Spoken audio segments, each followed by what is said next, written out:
We have hunted 196 penny boxes in our quest to complete this Dansco Lincoln Penny album. So far, we've slotted 203 of the 234 cents that it contains, and only 31 more cents are needed to complete the book. In front of me, I've got a Dallas-Fort Worth box and a New York State box, and I'm hoping that episode 106 and boxes 197 and 198 can find us another cent for the book.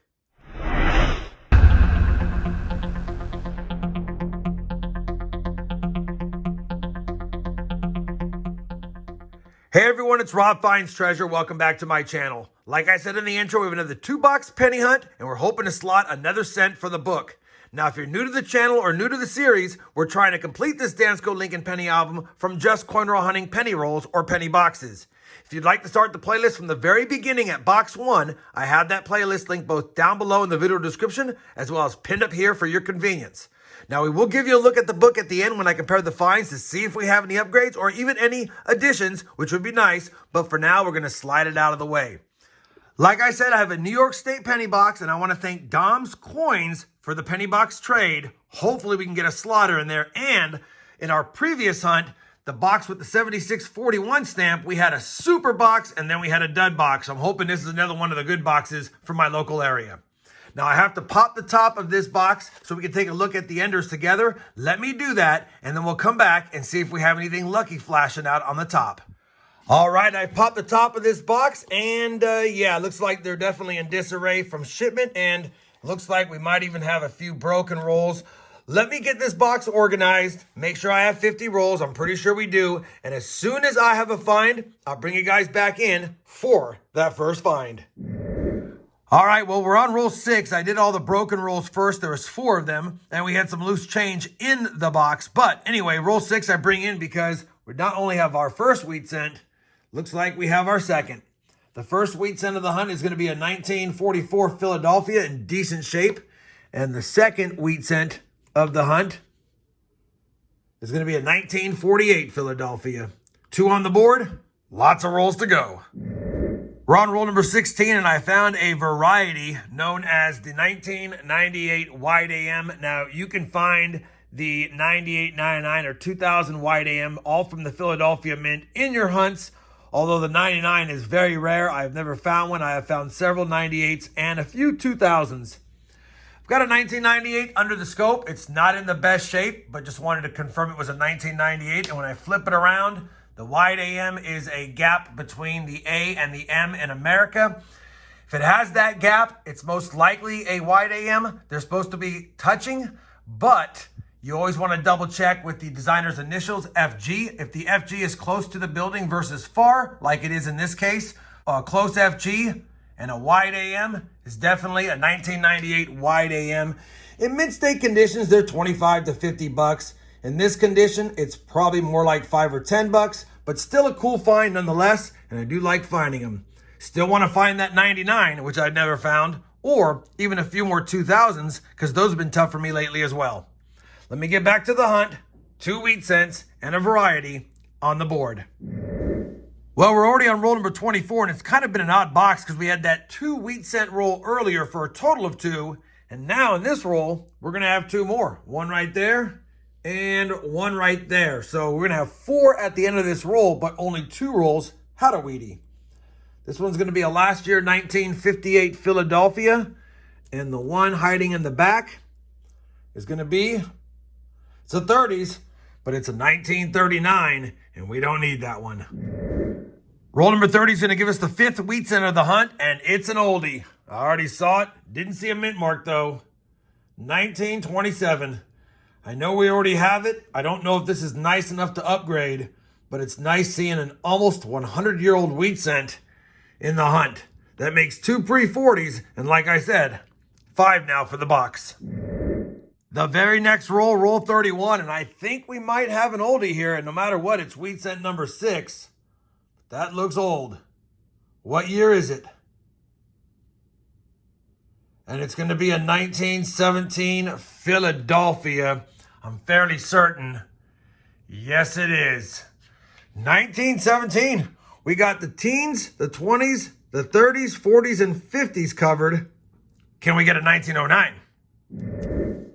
Well, the box is getting better and better. We've been finding some older wheat cents, and we have a 98 wide AM variety in the box. And roll number 32 is going to give us another variety, and I've only found one other one of these, and I had it submitted to PCGS. Under the scope is a 1984 Philadelphia Lincoln Memorial cent. It is a zinc cent, and it's in pretty tough shape, but it's a no-doubter. Take a look at that. That is another DDO doubled ear. Unbelievable. Like I said, it has corrosion. Definitely not a grater, but definitely the 1984 doubled ear. This would get environmental damage, so it's not worth being submitted, but it definitely has some pretty good detail. Man. We'll go ahead and take that. I don't know if I'll submit this one because, like I said, I've already had another one and I kept one for my collection. So I don't need one that's going to be probably not getting a grade and probably not MS63 red brown as well. So we'll have to let you guys know. I may preserve it anyway, but it's another variety found in this New York State box. Unbelievable. Roll number 34 is going to give us wheat cent number 7, reverse facing. And wheat cent number 7 is a 1953 Denver. And while I have you here, it's not a doubled die, but I always check the 1972 Phillies for any doubling. And take a look at this fantastic machine doubling. That is machine doubling. That's not doubled die. There's no split serifs. There's just flat shelf-like protrusions from each of the numbers. But that was a lot of fun to see. Just wanted to show it to you guys. It's a nice looking cent as well. Roll number 40. Wheat cent number 8 is going to be a 1942 Philadelphia. Well, that's going to wrap it up for that New York State penny box. And unfortunately, we failed to get to 10 wheat cents. We only have 8 on the board. But if you're only going to have 8 on the board, having 3 pre-1940 is always a good thing. We got that 1917 Philly, the 1927 Philly, and the 1939 Philly. Definitely will take those. On top of that, we got 2 varieties, and that makes me very happy because I haven't found a lot of varieties lately, and I knew we might. Being upstate in New York, you see a lot more Philadelphia cents in general, and that's where most of the varieties happen. 1998 wide AM, not in the best shape, but I'll take it. And unfortunately, even though it's a more rare DDO, this 1984 definitely has some corrosion on it, so I don't think it will receive a straight grade. In addition to all those goodies, we end up with 7 Canadian cents. Being up in New York, you would expect to see some Canadian cents, and 1 was a laureate portrait from 1959, although it's chewed up. We also got 3 US 1959s, 4 pretty nice copper cents, a 64, 64D, a 70, and a nice 72S, maybe an upgrade. We also found 169S, not the DDO. Speaking of copper, not a bad box, 2 pounds, 10 ounces, so a little bit lighter than I usually get in my Northeast boxes, but still well on our way to 5 pounds if my local box can have 2 pounds and 6 ounces in it. Let me slide this out of the way, clear up the discards, and we'll do a live box opening on my box next. All right, box 2 of the hunt. I'm a little excited and also nervous about this box because we've got 2 7641 stamps in the last hunt. One had 28 wheat cents, the other one only had 2. Same bank, just a week later. Let's take a peek. It definitely looks like it has a decent amount of copper, so we should be good there. Hopefully, we're good on wheat cents as well. Let me kick off with roll run, and as soon as I have a find in the second box of the hunt, I'll bring it back in.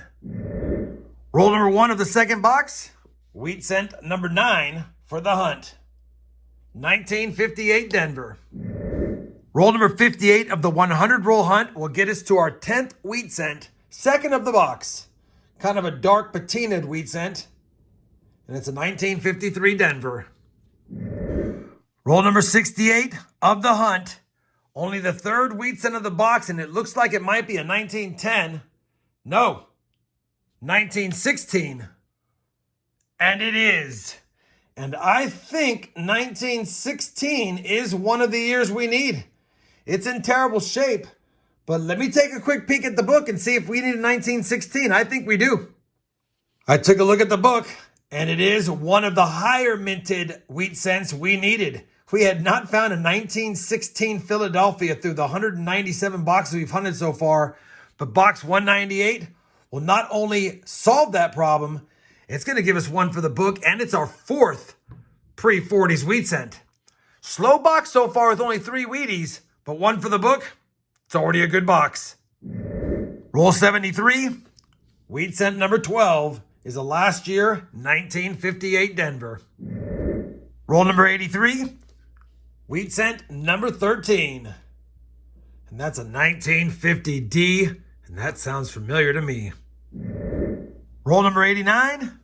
Wheat cent number 14, standing proud, is another 1953 Denver.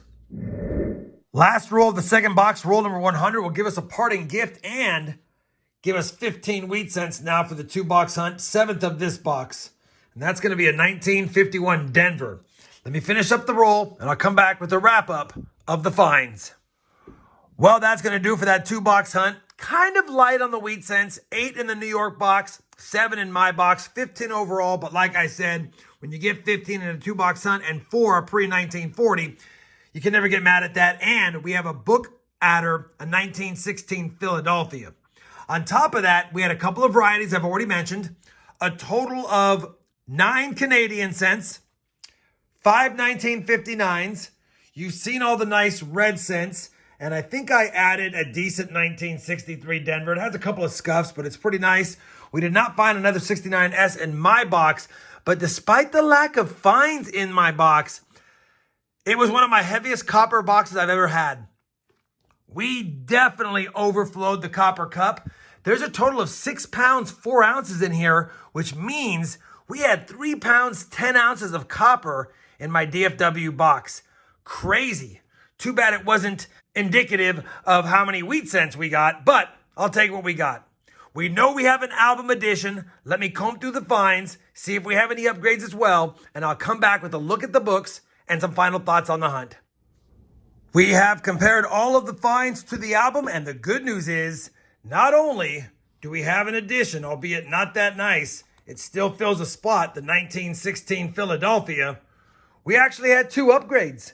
We were to upgrade the 1970, which is right here. What a beauty. And the 1927, although it's not the best, it is a slight upgrade. I had a little bit of damage on the 27 that I had in there. So a couple of upgrades, a close call on the 72S, but the example I have in the book, even though there's a tiny scratch, it's a little bit better of a strike, so I'm going to leave it in there. Now, after 198 boxes, we've slotted 204 of the 234 cents, and getting a couple of upgrades this late into the series makes me happy as well. We only need 30 more cents to complete the album, although they're starting to become the most difficult ones to find other than a couple of them. That being said, I hope you enjoyed this 2-box hunt. I know I did. We found a couple of varieties in the New York box. We had an addition to the album and 2 upgrades. If you did, I'd appreciate that thumbs up. And as always, everyone, happy hunting, and thanks for watching.